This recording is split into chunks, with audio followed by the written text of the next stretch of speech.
And welcome back to the Baseball Development Hub podcast. My name is Trevor Powers, and I am joined as always on this podcast by Dan Galati. Dan, we've now turned the calendar into January. It's preseason time. Games are going to be played in a little over a month, February 14th. That kind of time frame on the calendar is usually when we start ramping up games. So really excited for a conversation today about preseason routines and some of the things maybe we've learned across some college programs, and also some of our thoughts in terms of how we would handle some preseason build up to game action. But before we get into any of that, how are we doing on this fine Sunday morning? Doing good. I can't believe I had this realization. I don't know who I was talking to, but I had the realization like beginning of last week. I was like, oh man, preseason camps are opening up for these guys. Like, I can't believe it's already here. It always feels that way because it comes on the heels of winter break, obviously, when there's like so much other stuff going on. And then it's like you just get thrown off the high dive into the deep end. And I'm sure that's how it feels for a lot of these guys. Some anxiety, some excitement. Mostly excitement, but yeah, I can't believe it just feels like there's no way that we're 4 weeks away from college baseball opening up, and the promise of good weather. Not that we haven't had any down here, but the promise of good weather for a lot of these guys. Yeah, it is fascinating because college baseball has such a weird preseason. And we're going to talk about kind of the details of it and how hard it is to make sure these guys are ready. And I know you always talk about this, is you rely so much on what those guys do on their own as individuals before they come back to campus. And then it's kind of like this sprint to the start line of, we have to play meaningful baseball games in 3.5 weeks once you start full team practice and start having the ability to have 6 days a week of oversight and handling these guys as you see fit. And it's crazy to sit here on January 11th knowing that some schools aren't even back in session. Some of these guys aren't in class yet. Some teams haven't started practice, but they still got to play opening weekend and be prepared to have these guys ready to throw 70 pitches or have their hitters ready to face off against 90 miles per hour and also be able to hit spin and react to those things. So it's like this whole weird part of the calendar where the fall is slow, it's chill, it's fun, the weather's great, we're out on the field, there's no pressure. Even your fall games are fun because if you go 0 for 4, you're still okay with it and all the things that come. Then you go home, you're hanging out with your buddies, you're enjoying your time off, you're getting your work done, and then bang, we flip that light switch on and it's a full-fledged sprint to the start line. Yeah, and it's like you said, it's one of those things too where it's been so long since you played a game. You're coming off this break. It feels like you should be starting something that's a long runway, and you start your preparation, and then like the date in your mind, but it's hard to wrap your mind around how quickly that date is going to show up. And then obviously, because of the number of games in college baseball, like once you open up, like it's like you get on the bus to leave for that first road trip usually, or that you head to the stadium for that first series of the year, and it feels like you wake up the next morning and it's conference tournament time because it goes so quick. So it's just like this semester is always a blur, and that's why it's so important to have good lead up. But I feel for this time of year, I always think about and I always feel for the people who played at the levels that we did in the areas of the country that we did, who might not see a baseball field until opening day. Typically a basketball gym, which is always a tough thing. I remember, I'll never forget my first year at Shepherd. It was, I think, the first weekend after we got back from winter break, we got 40.5 inches of snow. It's not a joke. 40.5. We made Good Morning America and everything because we got so much snow in the area. The National Guard had to come in to remove some of the snow because there just wasn't enough places to push it. We did not step on a field legitimately. No baseball. We were in a basketball gym for the entire semester. The first time we were on a field was opening day at Mount Olive. And I remember, during BP, I was just chatting up one of their pitchers, and I remember him saying like, "Yeah, man, like, hopefully we're ready for you guys. We haven't been on a field all week." And I just looked at him and I said, "All week?" And he was like, "Yeah." And I was like, "I'm not kidding, man. We haven't been on a field all semester." And just the look on his face when I said that, and I was like, "Yeah, this is we haven't actually played baseball. We played a lot of catch. Uh, we've thrown a lot of Hmm. bullpens. We've taken a lot of swings in cages, but we haven't actually played a baseball game yet. So it's probably not going to be pretty." And then we ended up having to face a draft pick anyway on game one. I remember on the mound, so it didn't go well. But those guys I always think of, the people who are going to be told that they have to play a game in 3 weeks, and they're not going to be able to actually be out on a baseball field until it happens.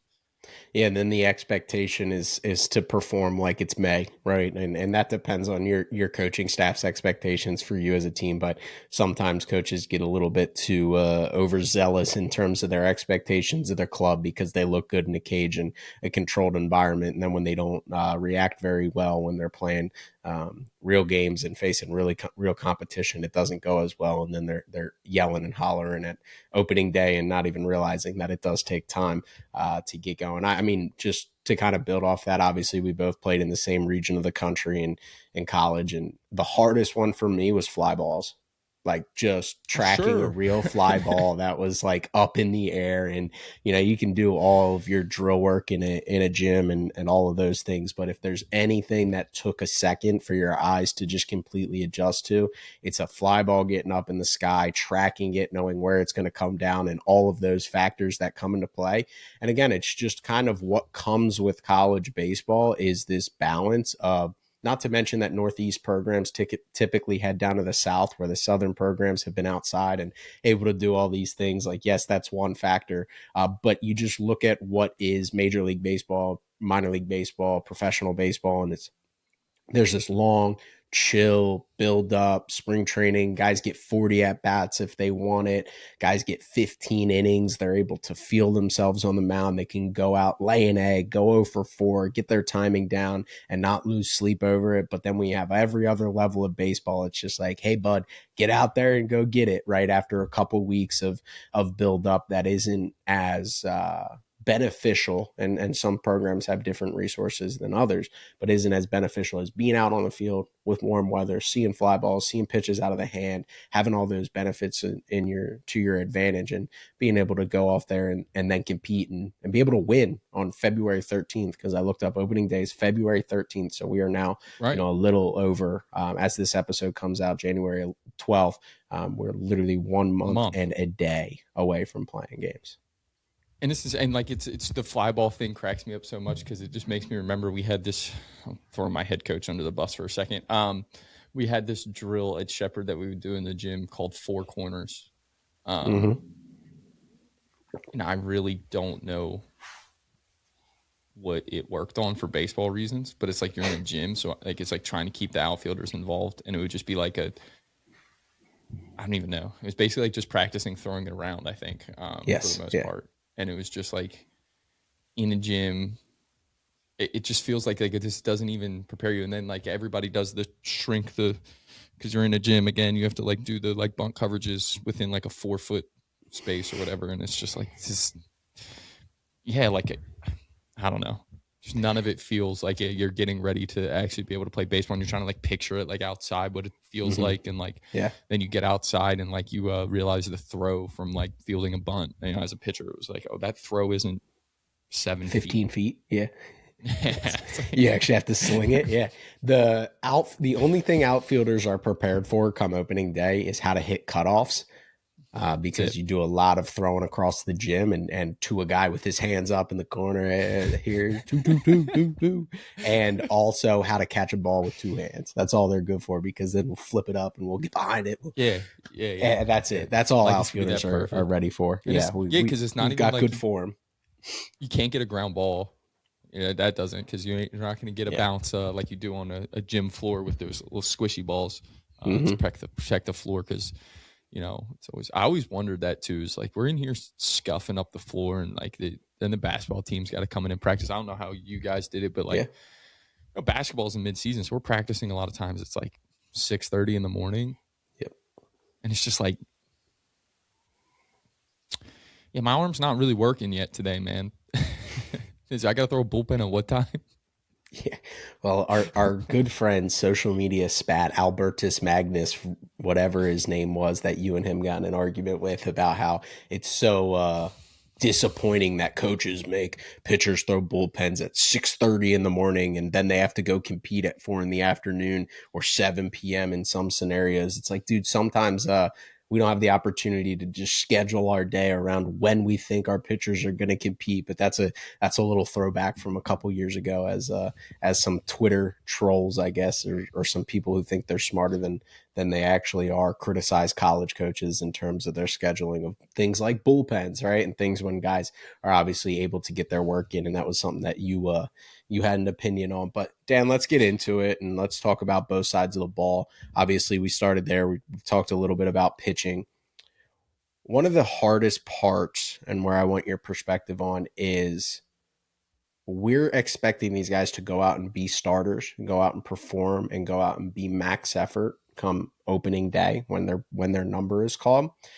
And with the 4 week buildup, 3 week buildup that we actually have oversight, how important is it for guys, players specifically, to handle their business so that they're not being put behind the 8 ball when they step back on campus and they're actually ready to start that ramp up of what the last 4 weeks to opening day requires?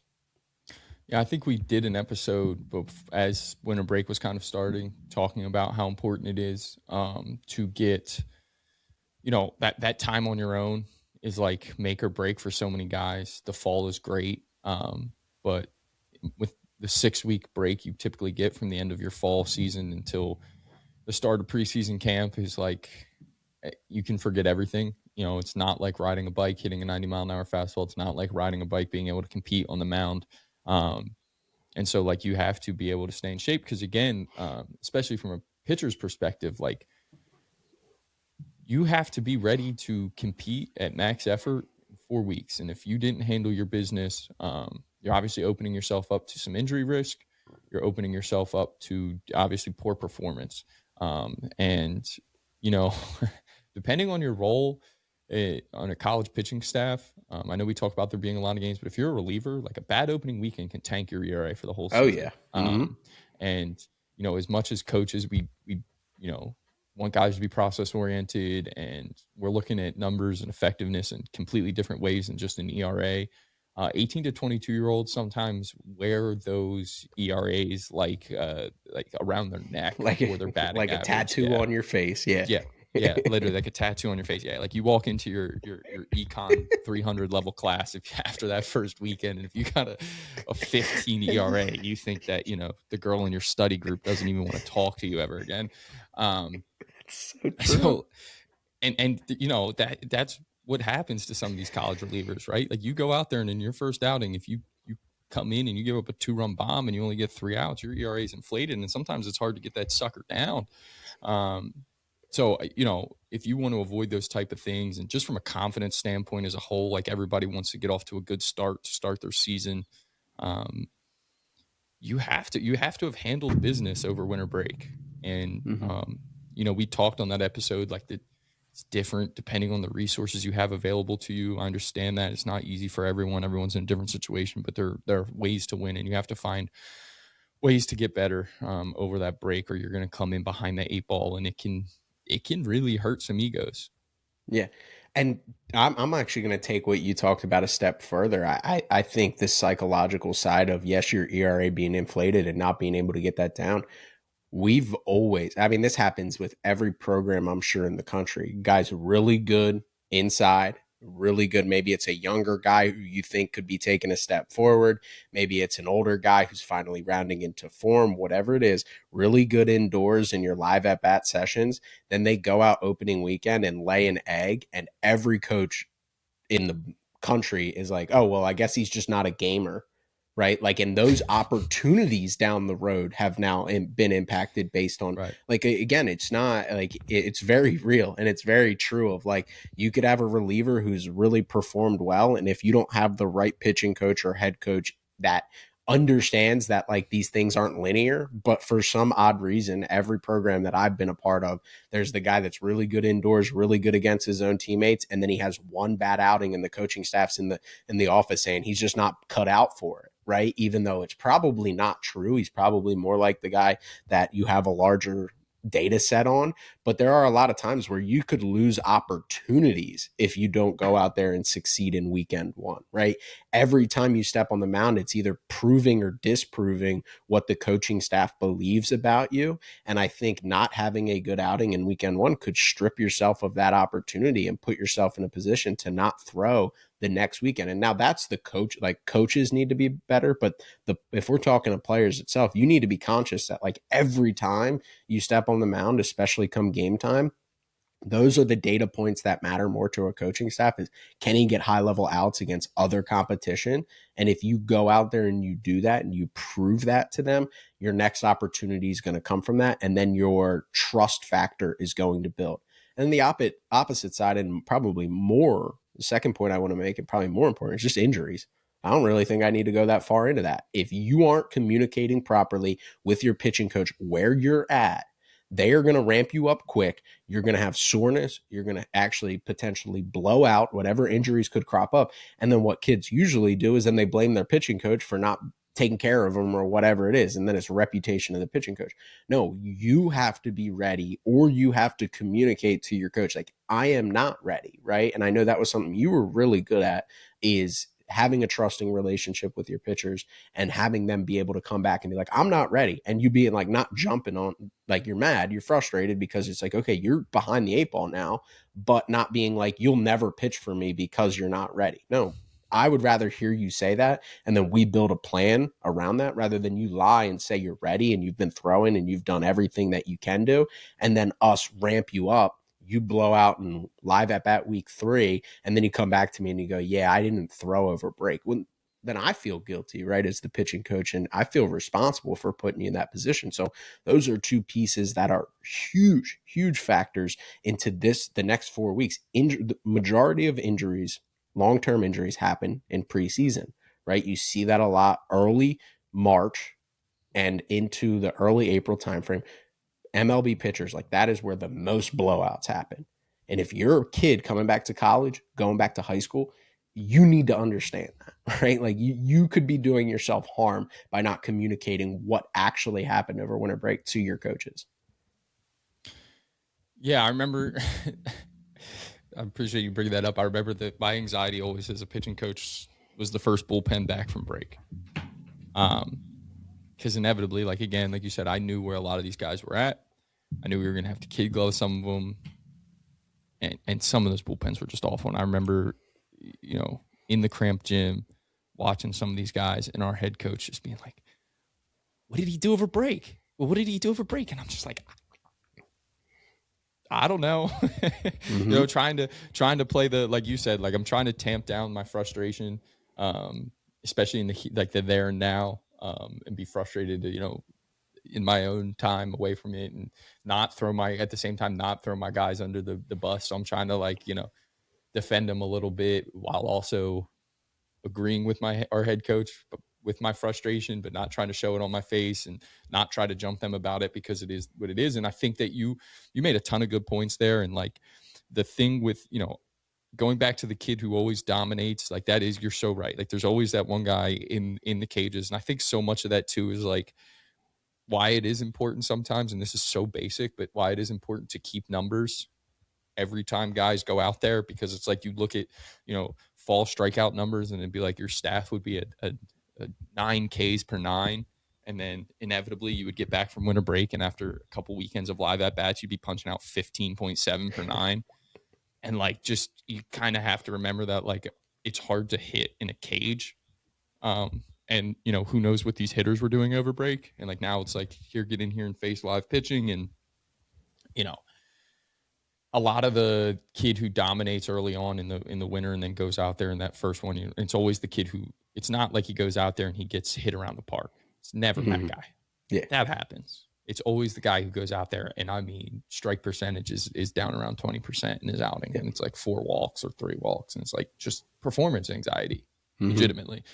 Right. And it's so much of being able to see that. And that's why, like, as a coach, you try and build in as many game like situations um as you can in those 3 weeks leading up to it, of like how can we put them in situations that are going to most mimic the games. And there's certainly things that I don't think I was very good at this, by the way. Like I'm going to be completely honest. I'm on here speaking like I'm some expert on it.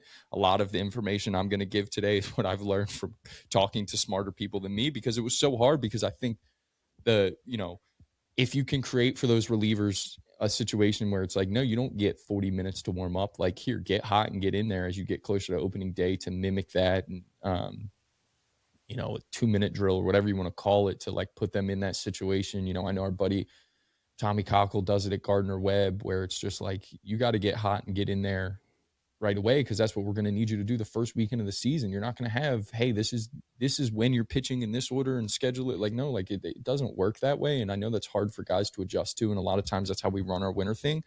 The downside to that, though, is the problem that you then brought up at the end there is, like, there's always weighing the risk reward of that, because that is when the most arm injuries happen. Like, that is data backed, that is research backed, right? And um, that is something that, like, when you look at workload management, which I was first introduced to this theory by Casey Mulholland, who is awesome with workload management, and like, that is when the most arm injuries happen at the professional level, the college level, right? Is after extended breaks, because you haven't built up enough, and then you're going out there and you're max effort. And so it's like, yeah, I want to put our relievers in those situations, but this kid threw 3 times over break. And like, Hmm. that's just the facts And of like, and maybe that reflects poorly on the job I was doing, but there would be guys who it's like, he threw 3 times over break. So I can't just throw him in there or he's going to get hurt. let me add this quick because I want you to keep going. And you have to realize there's a difference, especially with MLB. Those guys have contracts and jobs. These kids are Yeah. trying out every time they touch the mound. So kind of build off Mm-hmm. of that and go into that mindset where it's like, even if the kid hasn't thrown, he's trying to make an impression. So these guys don't have, like, you can communicate to this 20-year-old, I need you 80% max effort. But he feels like when there's a radar gun and there's a chart and there's a batter in the box, I have to throw this 100% because I'm trying out for an opportunity that might come down the road. Yeah. Again, it comes back to the anxiety of things for guys. And so much of it is, like you said, trying to make an impression. And funny enough, a lot of the guys who were successful early in the year, a lot of times, obviously the guys who are super prepared, but also the guys who don't give a crap what coaches think, Yes. right? Or really comfortable understanding, like older guys, right, who have just been through the process a million times and understand it and are very talented. But, the anxiety of, like you said, of like, okay, well, now I have to play catch up, because there's that anxiety too, because I think for, again, just like the mindset and the psychology of a lot of it, of you get released at the end of the fall and you have 6 weeks, and there's the I have plenty of time mindset. I have plenty of time mindset. And then you realize how quick those 6 weeks go. And then you Especially with the come back holidays. Yep. and, like, I think for some of those guys, it's like you think you have all this time, and then you think you have preseason, and then you get there and it's like, again, it's like getting thrown off the high dive into the deep end, where it's like, we have 4 weeks until we're playing a series. We don't have this ramp up, because, again, like, to your point, if you think of it, of like, if a lot of these guys, their last memory is the fall season, where, especially in our program, the beginning of our fall was like a 4 week buildup of me basically holding their hand and nursing them like they were baby birds for 4 weeks, to teach them, how I wanted them to prepare, how I wanted them to, how practices are going to look, what I need you to do. Like, that's what the fall looked like. So they think that there's going to be some of that in the winter. And it's like, you come back from winter break and I'm like, go, like, we got to go, like, we got to go, especially then if you want to add in another thing. And I know we touched this on already. It's like, just in my personal experience, like, you're in a gym, we got to share this space with the hitters. Like, you got to, like, now there's even that time crunch on it too, where it's like, now you have to have an even more of a fire up your butt to get your work in, because you have to share space with the hitters. And, I think there's a lot of avenues. It all starts certainly with what they did over break, but there's things that you can do as a coach to prepare that I've now learned. And if I could go back and do things differently, I most certainly would. But for me, the biggest thing, I think that my biggest concern, even more so, it was trying to manage, like, readiness with health, and just like because at the end of the day, if you're thinking of it from a 10,000-foot view, it's not about winning 3 games that first weekend as much as you want to. It's about we have to get through Yeah. 50 games, and we need to Hmm. be hopefully playing at our best. And that's kind of one of the things that I always tried to think about is like we need to be playing our best in May.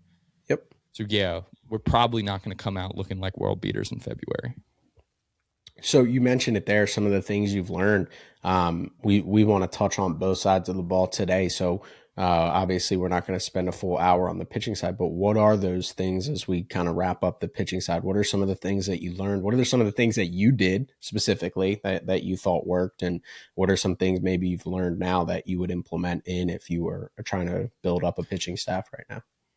Well, I think some of the things that we did well was kind of having an understanding, like you said. I think just the relationship piece and understanding who your guys are was probably the only thing that I had working for me in those settings, because I knew what guys that we could rely on, what guys did get their work in. And so then you kind of just early on, like they were going to carry some of the workload, and creating competitive environments in the best way you can, whether that's in the bullpen setting, like obviously.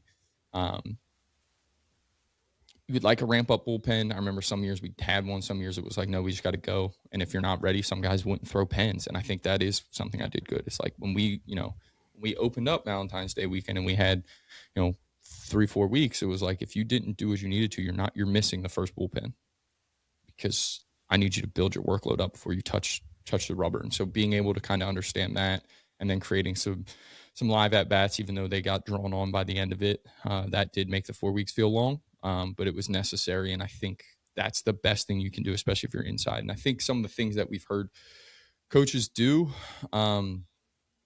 is a lot of that, right? And some of the tech now that obviously is even more prevalent than when we were playing, certainly, and even when we were coaching. Like some of the stuff that you can do with the tech, and like Newt Force, having a Newt Force and being able to measure ground force, to know what kind of strain you're putting on your body, to know how guys are moving, so that you can kind of speed up the process and really truly know where guys are at, right away when they get back.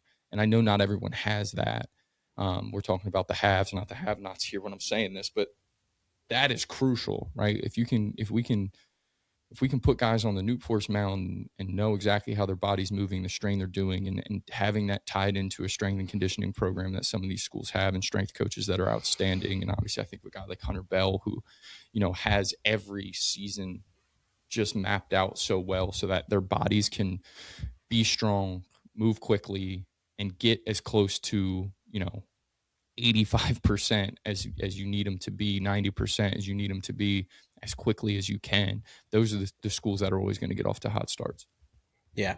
I think the biggest thing, and you hit on a ton of the detailed stuff. I'm going to go more like nuanced vibes kind of thing from the pitching side, is like just being able to understand that point you made about we need to be our best in May and June compared to February 13th. So many coaches ride the roller coaster of going out there and pitching a shutout weekend one. That your pitching staff could suck and you could have a shutout your first game of the season. You could go out there and you could be really bad and your pitching staff could be really good, right? Being able to have that long-term mindset of not rushing your guys, not putting too much pressure on them to perform in that first window of the season. I mean, Arkansas is a good example. They open up with Oklahoma State and a big weekend in Arlington, right? I don't anticipate that Coach Hobbs is going to be breathing down those guys' necks, expecting them to be able to go out there and throw 110 pitches and keep the Oklahoma State Cowboys off the board, right? Completely across the board. So I think the best coaches in the world understand that long-term mindset, and they don't get caught up in the emotions of, if your guys aren't performing in live at bats up to their standard, whether it's velocity and stuff based or whether it's performance based. Obviously, there's things like throwing strikes that like, yeah, that's a red flag, like flashing red flag. If you're not throwing strikes indoors when you should be confident.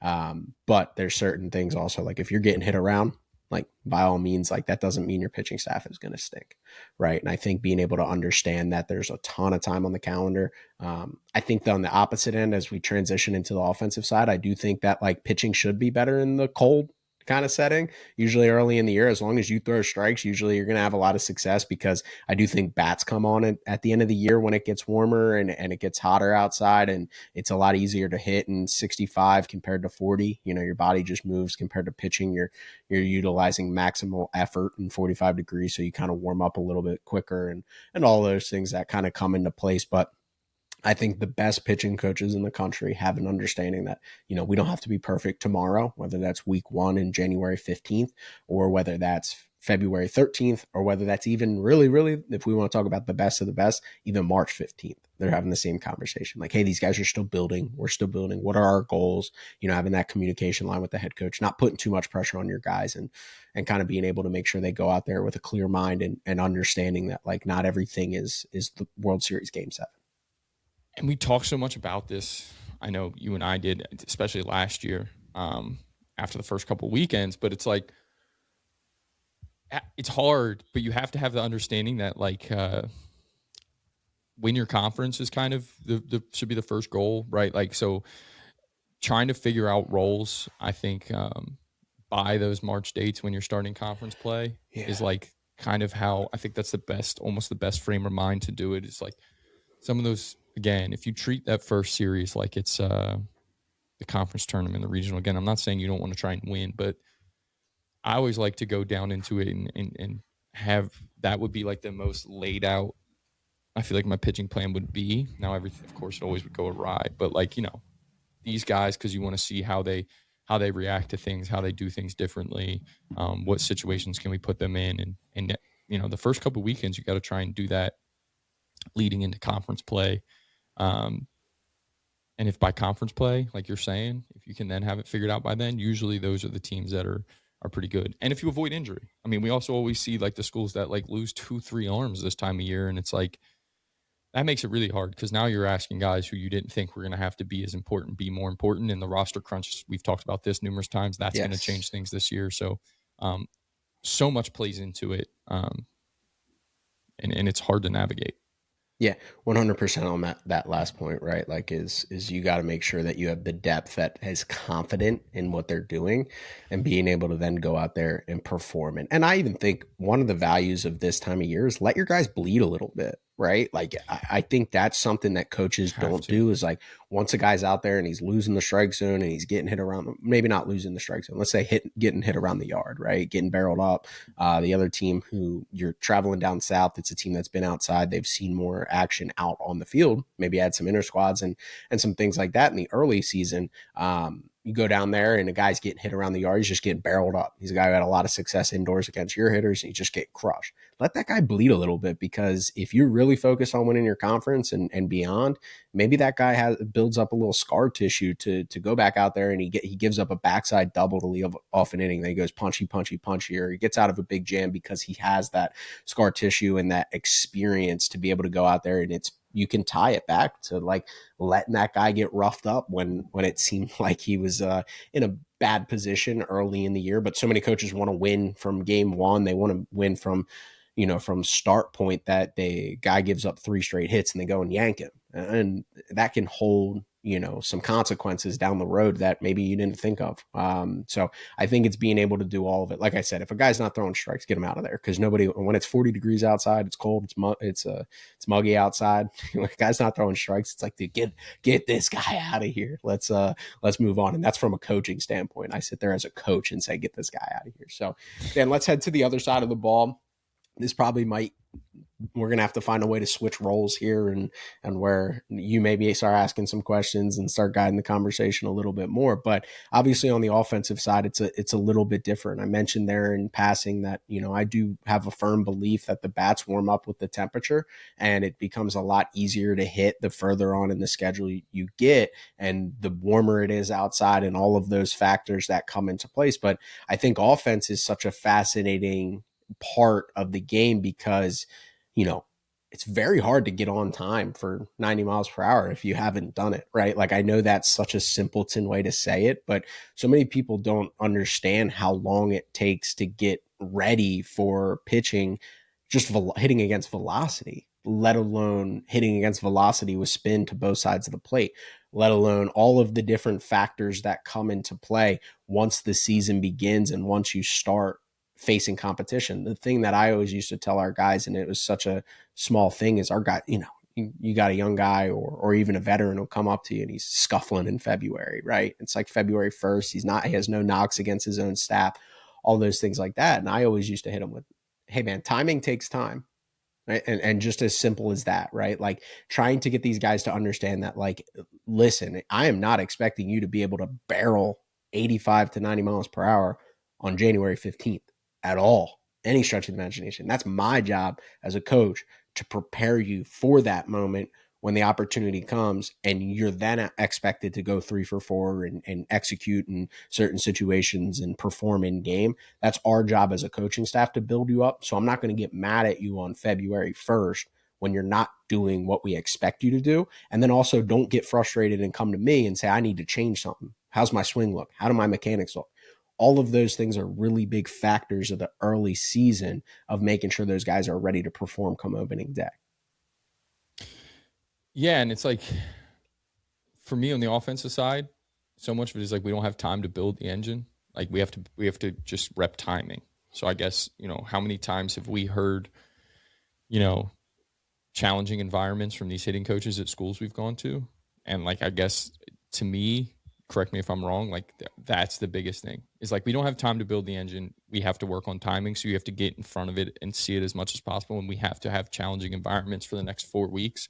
And like our swing mechanic time to work on swing mechanics shrinks so much. I feel like, is that a fair assessment of how?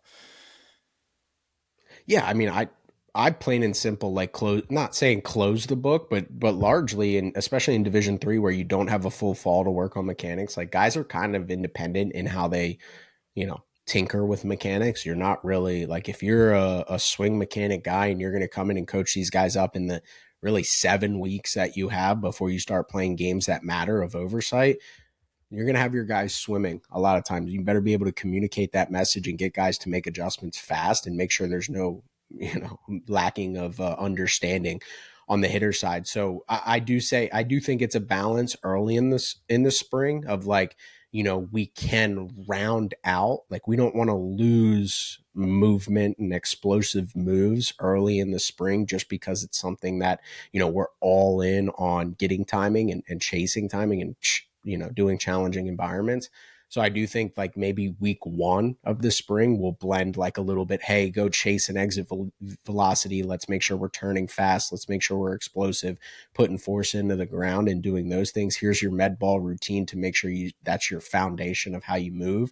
But then obviously it's blended in with, like, we're going to hit spin in a predictable way. We're going to hit velocity in a predictable way. We're going to put you in a position where we're going to chart execution, right? We're going to go runner on third, less than 2 outs. You got to execute, but you know what pitch is coming.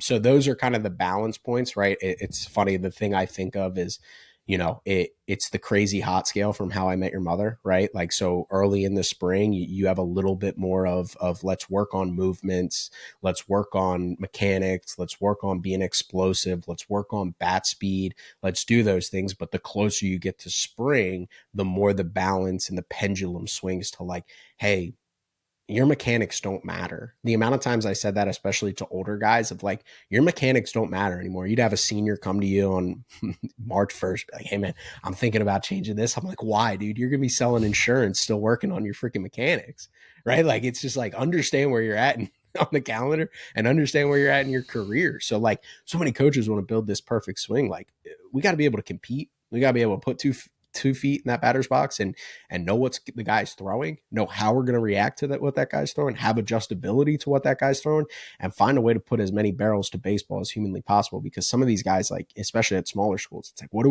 we chasing? Great, like, you fixed his swing, but now it's June of his senior year and he's finishing his career. It's like, good, the guy's going to be a beast in men's league. How do you? Because my thing too is always funny is like the competitive environments thing. Like I feel like it's so much easier for pitchers to calculate on the offensive side. Like I don't know, live at bats to me it was always like, what does the at bat look like? What does the swings look like? Like because to me it's like I used to hate, nothing used to make me more mad. than when the arguments over a ball in play in a cage setting. Yeah. Yeah. Mm-hmm. It's like, who cares? Get out of the cage. Yes. Is that kind of like I don't know, because to me it was like but I understood it from an offensive standpoint. It was like, how do you judge it? Yeah, I mean, I think again, I'm you've been around me enough to understand that like I never worried about our guys' stats. Obviously, you check quality at bats, like that's what we preach to our guys. And I always say this as like I was lucky in the short time that I coached college baseball, in the fact of like I was the second in command for the first year under a guy in Matt Trait who was super smart and had a well-rounded offense and built this philosophy that I kind of just came in and was like an extra voice and an extra, guiding point to help these guys more on the, especially on the psychology side, the approach side, and didn't really have to come in and build my own offense. And then when I took the job at Arcadia, it was just a well-oiled machine where I tell you, and this is from the top down, Coach Torresani, what he had built, like those guys would follow you into the fire, right? If I said, hey, like you guys have to go hunt a deer with your bare hands and a spear, like those guys would do it and there'd be no question. So I always say that to say that, the ability to implement what I thought was right and build that trust. Like those guys were on both situations were so disciplined in what the expectations were that I never had to be the guy that set the standard, right? The standard was set so that when I would say things, they would follow, right? There was that loyalty to a large extent already built into place. But we would just preach to our guys what our quality at bat expectations were, and that's what we charted, right? And we would set the expectation, like again, we would set our approach expectations, and it was like, on time for heaters early in counts, especially inside. And if we do that, and if you're fighting for your life, right, that's where your hitting coach needs to come into place and be a guy who understands the psychology of it and be like, hey, that's good. No good. Oh, you swung through an 0 heater and you took an absolute hack and you almost fell over because you were getting your A swing off, but it was an 0 fastball center cut that you missed. Being able to have the right guy in that hitter's ear of like, that's going to be a double in May. Like, just so you know, keep doing that because you're not on time right now and you're not expected to be on time right now. And so when guys would do that, being able to reward them verbally, right, and make sure those guys knew coming out of the cage that like, hey, that's okay, right? These are acceptable in terms of our definition of failures, right? Quality at bat. Okay, you hit a missile. I don't care where it went. I don't care if it was right at the center fielder. You hit a ball 90 plus. That's a quality at bat. That goes on our positives, right? We're making sure those guys understand why that's a positive versus the things that we could control, right? The biggest adjustment that young guys make, and it drove Coach Torsani and I insane, is 0 fastball take, nod your head yes, like you just like that doesn't work in college baseball. You cannot do that. And again, Coach Torresani was more of the hammer. I was more of like the put your arm around somebody and guide them. I still remember to this day that like at some point in the early spring, we had to put in a rule that if you didn't swing at a fastball with less than 2 strikes in the strike zone, your at bat was over. So like balancing that of like hardcore expectations, hard lining on what you're expecting the standard to be, but also balancing it with understanding the psychological side of making sure these guys are confident and ready, but also putting in things in your system and you're implementing your offense to be able to say, like, we are going to be an offense that if you're going to throw a fastball in the strike zone, we are going to expect it to be hit. Right. And with your A swing with less than 2 strikes, expect it to be hit with an intent to do damage, hit it hard somewhere. And with young guys, again, we ended so many at bats. It would be, we'd have 4. We were lucky enough to have an indoor. We'd have 4 live at bats going at once, and some freshman would take an 0 fastball right down the middle, and your at bats over. And we would track that as a strikeout too. Like that would go on your stats, and it would be obviously a failed quality at bat. So we hardlined on that because we knew that was something our offense had to be ready to do each and every time.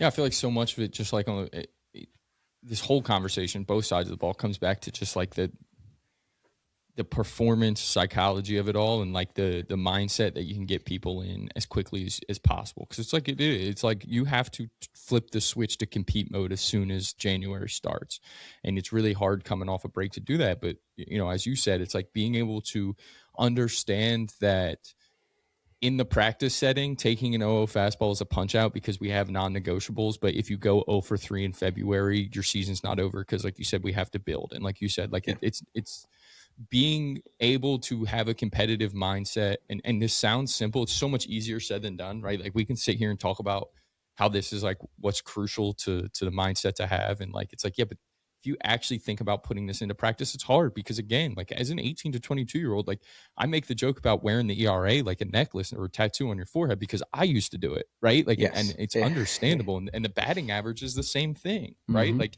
you wear that, you feel like it's a brand. And um being able to understand like what being process oriented means, and I think you just gave like a great example of it, is like we have to be ready to compete, and being successful in that competition means on January 15th or 12th, let's say this weekend, there are probably schools that are inter squatting or going live today. It's like if you swing through an 0 fastball, you just success. You got a good hack Mm-hmm. off. Your timing isn't all the way back. You're not ready to hit 92 yet. Of course not, especially if you're inside, because 92 is 112, right? Especially Yeah. depending on the Yeah. background you have in that cage. Like it is, right? It is. Like Mm-hmm. 92 is 112. And so swinging through that, like we need you to be competitive, we need you to be ready. But we need you to be process oriented. Swinging through the 0 fastball is a win. That's being competitive. That's the process driven mindset. We're going to celebrate that. We can't get frustrated about that. Um, if you take it and you get thrown out of the cage by Tor or Trevor, like that's not being ready to compete. That's not being process oriented. And then I'm sure there were the guys, the younger guys, I can just see the faces or the body language after they get kicked out of the cage. And it's like, well, you don't understand, right? Like that's just not understanding. And so much of it is like obviously communicating it, which I'm sure knowing you and Tor as well, like it was communicated well, so they shouldn't get their feelings hurt. But like so much was like, we don't have time for our feelings to get hurt. Like Yeah. that was And especially on the offensive side of things. Like we uh don't have time for you to get your feelings hurt. yeah, and even to build off of it too, like trying to get these guys to understand that, like I say as a hitter, right? Like I do believe there is an out athlete level of hitter that Sure, comes into play when you're just better than your competition. sure. And a lot of these kids that make it to college campuses are just better than their high school competition. And so trying to get them at a young age to understand that, like, no, batting average in college baseball and with two strikes is like 150.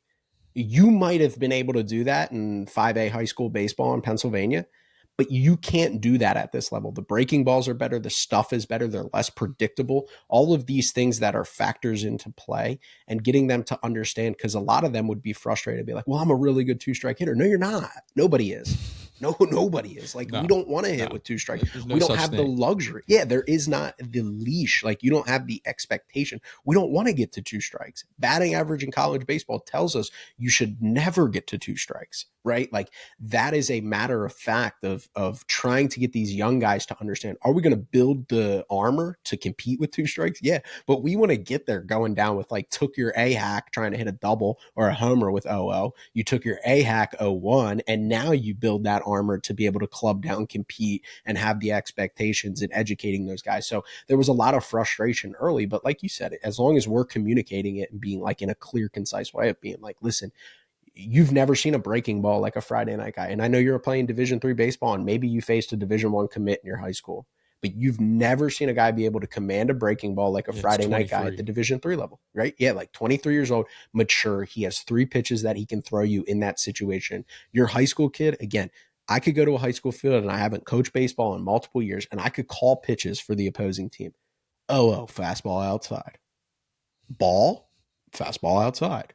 1-1. Oh, we got the fastball over. Breaking ball or best off speed pitch. Okay, swings through 1-2. Guess what? 1-2, the high school fastball extended or fastball up. That's when we use the fastball up. Oh, now it's 2-2. Okay, now let's go back to the breaking ball. Okay, now we're 3-2. We don't want to walk them. Here's your fastball, right? Like that's every high school pitcher, and whether they're Arkansas commit or whether they're D3 commit or whether they're going to Delaware to drink beer, right? Like Right. whichever in between, they all follow the same pattern as a pitcher. And guess what? They only have two pitches, right? Like you're going to see no high school pitcher that actually has three. Maybe they have three usable, but they don't. Why would they use it, right? They Right. can dominate with Right. one if they're good enough, and then they're going to use a second. So making sure those guys understand that, like when you face a 23-year-old in college, especially against a really good program, Those guys have 3 usable pitches and a pitching coach who understands the psychology of what you're thinking and is trying to combat that with what he's thinking, right? Being able to zig while the others zag, knowing game plans and understanding what these teams do and being able to take advantage of that. Because then, like again, the fastball, using the fastball in 2-strike counts, young hitters are like, whoa, like a fastball over the plate in 0-2 count, like most hitters are like, whoa, where did that come from? Right. And it's like, you can't be caught off guard by that because that's what college baseball is.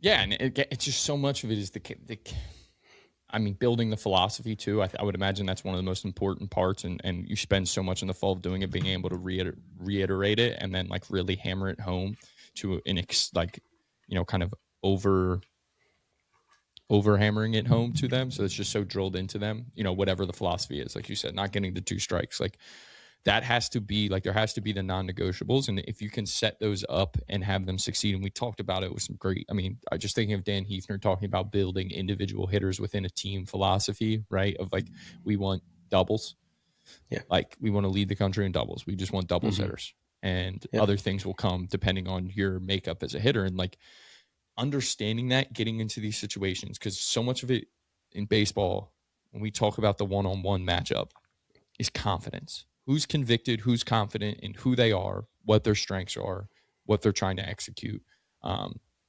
It's a lot of times because there's so much randomness in it, right? Yes. Like there's so much out of your control. There's so much randomness in it. It's not executing a play call. It's not hitting a jump shot. There's so much randomness in, like, you make a perfect pitch and sometimes you get beat. So a lot of times it's conviction and understanding what you want to do, pitch recognition some of the resources that even we had at Goldie for pitch recognition stuff. I don't remember the name of the tech, the projector thing that is like the simulator, like, because that to me too is such a big part of it. This time of year on the offensive side is like pitch recognition. Like that is half the battle. If you can figure out, and pick up things earlier, the better, the hotter you're going to start the season, because like your timing will come quicker. And your comfort level and confidence level will come quicker if you feel like you're seeing the ball well. And that was everything, right? Like we can talk about the psychology, we can talk about live at bats. That was everything for us that year at Arcadia. And there were 2 things that made me realize that we were going to be really good. One was we swang it against our own pitching staff indoors, which is rare. Like anybody who's been in college baseball for long Very enough, rare. like when you're swinging it against, and we didn't have imposing athletes or physical dudes. We didn't hit for a ton of power. But when we were barreling up baseballs against our own pitching staff and making really good swing decisions, that's when I knew like we're going to at the very least compete against everybody. You could throw Justin Verlander on the mound, and I think our guys would go out there with an intent to compete, right? They might get dominated, but they'd at least compete, right? And that was the first sign of it. And the second was just how much we emphasized, again, it's very process oriented, but pitch decisions and how we tracked everything and communicated that to our guys. So a couple things we did is, again, in live at bats wise, we just tracked the process of, did you swing or did you not? Did you swing at strikes? You're rewarded. Did you not swing at strikes? You're not rewarded, based on what their approach was. So if they came, we would ask the guys, like we always had a charter for every live at bat, and you would have to verbalize your approach. Hey, I'm in fastball adjust, which means you're only swinging at strikes with less than 2 strikes. You're rewarded with a point when you swing at a strike, pitch over the zone. You're negative. You take a point away when they swing at a ball, and you take a point away if you don't swing at a strike. If you're in fastball adjust, if you're in fastball spit, it's one of those things where if you're swinging at even breaking balls, like you have to be very convicted in the breaking ball. I had a lot more of like leeway in terms of like if it's a hanger that you see early and you take an A swing off of it, and even if you swing through it, that's okay in fastball spit. But we're rewarding swinging at fastballs in the strike zone. We're not. And then every live bullpen that our guys threw, even not against hitters, our guys, we had short bats that were just handles. And the same thing, we had a tracker sit there and we charted every swing decision. And we did it, again, based off of a number system that was verbalizing where it crossed the plate to give those guys feedback and cooperating with the guy tracking with them to be able to sit there and go, if they go, hey, that was a 6 ball, if let's say hitter goes ball 8 and the tracker goes strike 6, and it's like, okay, I'm 2 balls off on what I think that pitch is crossing. So that set us up where even when it was cold early in the season, when we got outside, like when other pitching staffs were struggling third strikes, our guys were out there drawing walks, we are competing, putting balls in play, swinging at the right pitches, and that put us in a position to be successful. Which then kind of brings me to like the buildup of the pitch recognition. It's a very simpleton, but we had 4 days a week. I want to say 3 days a week of hitting groups. Um, Monday was built out where it was we finished with a competition and it was just chasing exit velocity so we could maintain bat speed and get guys comfortable chasing, putting their foot on the gas pedal. But week one was one fastball cage, one curveball cage, and you know what's coming, right? Let's get a college level fastball. You're getting 4 swings off the fastball. You're getting 4 swings off the curveball because what we're doing is you know what's coming, but we're getting your eyes primed to recognize it, right? And then week 2 was we'd bring the cage together. So we'd go double hack in one cage, arm in the other, and we would do predictable, but both in a round. So you're basically on time for the fastball for the first 2, see the breaking ball for the next 2, because what that forces a hitter to do is adjust their timing based on understanding there's different pitches.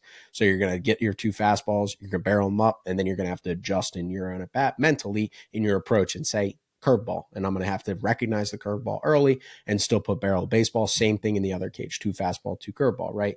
Then week 3 was you're getting 2 and 2, but it's going to be unpredictable. So you know you're getting 2. Let's say you throw 2 fastballs first. Well, the next 2 are going to be breaking balls, so you're able to then get on time for that. And then so it was unpredictable, but you knew the quantity. And then week 4 was completely random. You get 4 curveballs. You get so by the time we had gotten to week 4, which was our game week, right?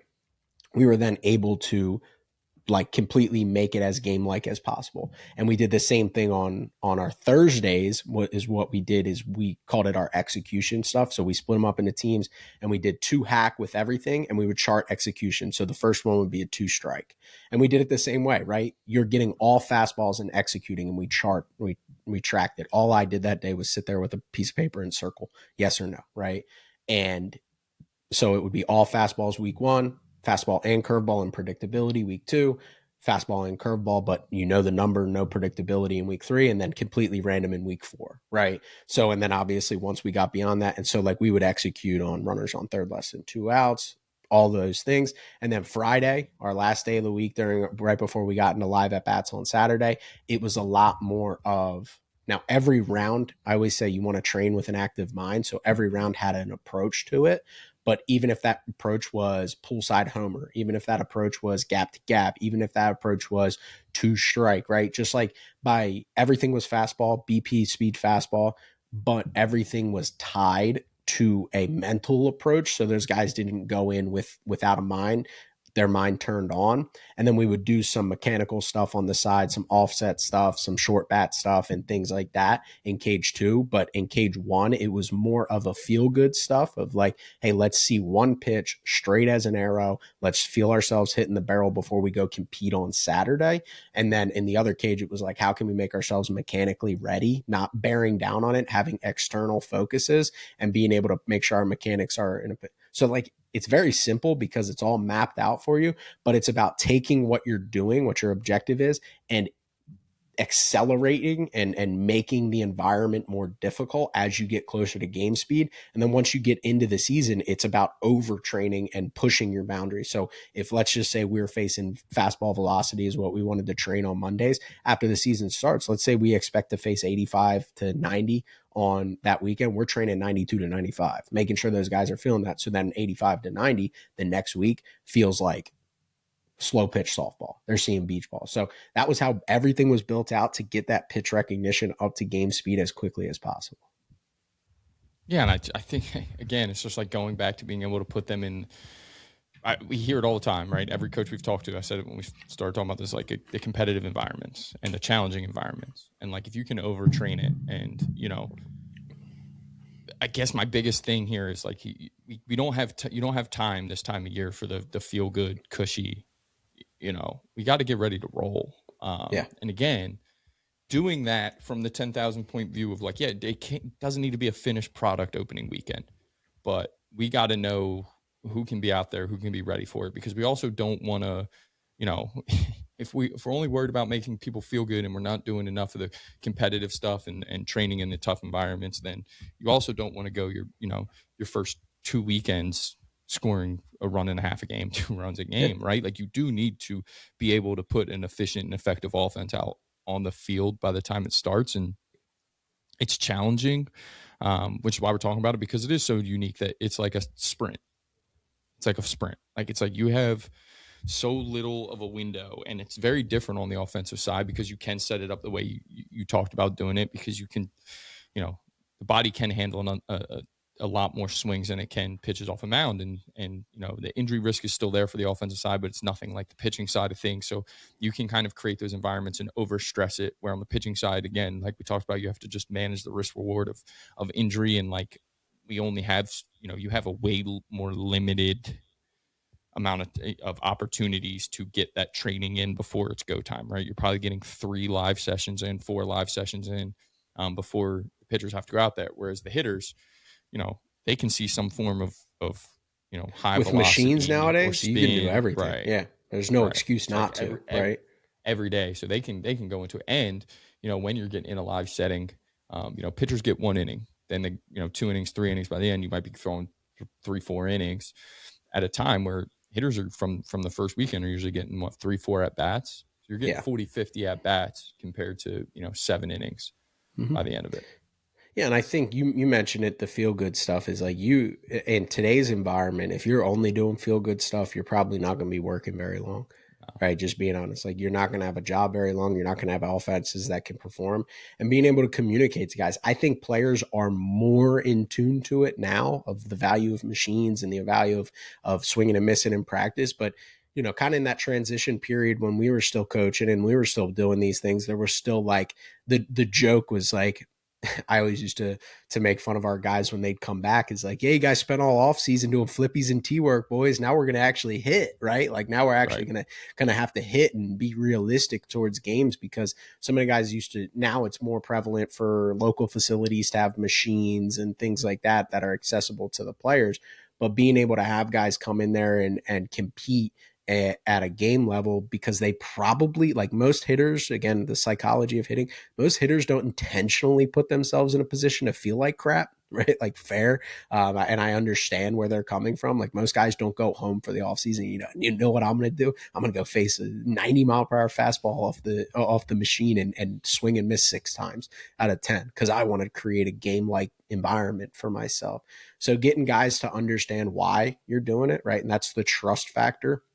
I'm being like, I mean, that was from day one. That was one of the first things I said to you. I was like, you guys are going to feel like crap some days when we train, right? Like it's a core philosophy. Like if you're not ready to feel like crap and you're going to call me the bad guy, I'm not going to change. Like there's a lot of things I'll change for you guys. That ain't going to be it, because when you get into game, you're going to feel a lot better. So if you're a coach and you're ramping up the season, even a high school coach, right? Like if you got an arm in a cage, spin the crap out of them, throw velo at them, throw breaking balls at them, make the environments challenging. But if you have the resources, like there is no excuse anymore to not be pushing the boundaries of what these guys see on a daily basis. I remember to this day, Alex Madera faced Trey Savage the second weekend of the season when he transferred up to UNC from Arcadia.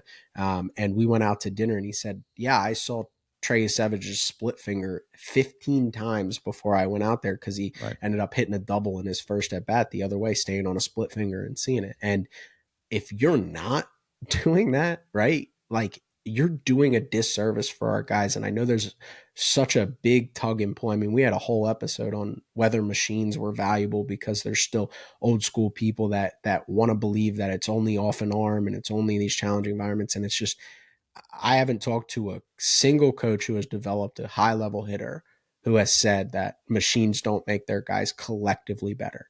Every one of them say it's a balance.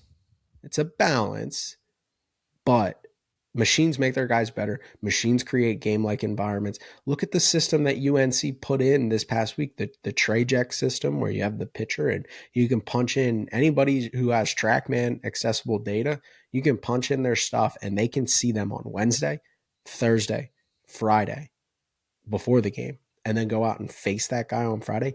You're telling me that guy's not going to be more prepared?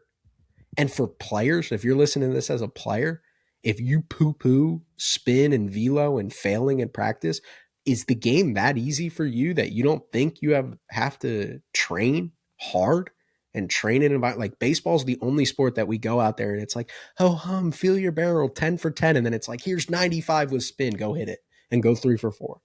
And it's like, no wonder we've never been prepared to hit those things, but now we are. Right now, we're more prepared to do those things because we can actually create training environments that are replicable. Yeah, you listen to any coach across any sport, the best ones, the best coaches across all sports talk about competitive and challenging environments in practice. Kirby Smart said, "What this year? If you run from hard, you're probably going to find more hard." Yeah, I mean, if you run from that in practice, the game's going to be really hard. You always say this about hitting. It's like, imagine just a football program just doing walkthroughs all week and then going out on Saturday and just being like, all right, now go score a touchdown. And it's like, yeah, 100%. Like that's what like, and it's so crazy to think about when you actually have like a detached view to be like, no, a college football program would never just do walkthroughs and all thud and no hardcore actually go out and play defense or go play offense, full speed work. But baseball for the longest time would only do this like 30% effort work of like, here's 40 miles per hour right down the middle. Ooh, good swing. Yeah, do a hit and run with 40 miles per hour right down the middle. Well, yeah, and no then get crap, like they can and then execute get an 4 out of 4. 85-mile-an-hour slider when you have to do it in a game. Exactly. And then coach, third base coach box yelling at you for not executing a hit and run. It's like, we've never practiced this in this environment. You've thrown me BP and I've executed a hit and run. Everybody who plays college baseball should be able to do that. But can you do it off of a slider? Can you do it off of a fastball? Can you do it in a random environment? You have to. Remind me, by the way, this is off topic, but remind me whenever we record right before college baseball opening day to do a PSA for third base coaches and their body language. Nothing makes me more upset than third base coach body language. Yeah, and it's just, again, it goes back to the psychological side of hitting, right? Is like, these kids aren't stupid, right? College players they're old enough to recognize it's like, even if you don't yell at them after they don't execute, your body language tells the whole story. Like, you don't even need to yell at kids anymore if you're over in the third base, throwing your arms up and stuff like that. For me, my least favorite one is the staggered stance, arms folded, like edge of the outfield grass. Because as we get more frustrated, we move further and further away for some reason. Those guys make my blood boil.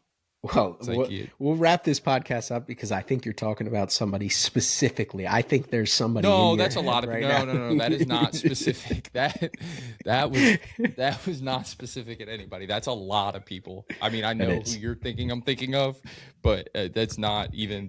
I was actually thinking of someone else, but okay. Yeah, there's a lot that do that one, and that one drives me nuts. No question. There's a lot that goes into it, and we'll have plenty of time. Maybe we'll do a whole episode on third base coach body language as we get closer to the season. Yeah, right before opening day. Right before opening day. So that was a fun one. I think it's really informative for coaches and players to kind of understand this time on the calendar. It's very important. It's not a time to coast. It's not a time to just go through the motions. You got to get after it and be prepared to perform come February 13th because it's going to be here quick. And the expectations are going to go up. They're going to start keeping stats online. So your ERA and your batting average are going to be public information, even though the girl in your econ class does not care. Newsflash for any players who are worried about that.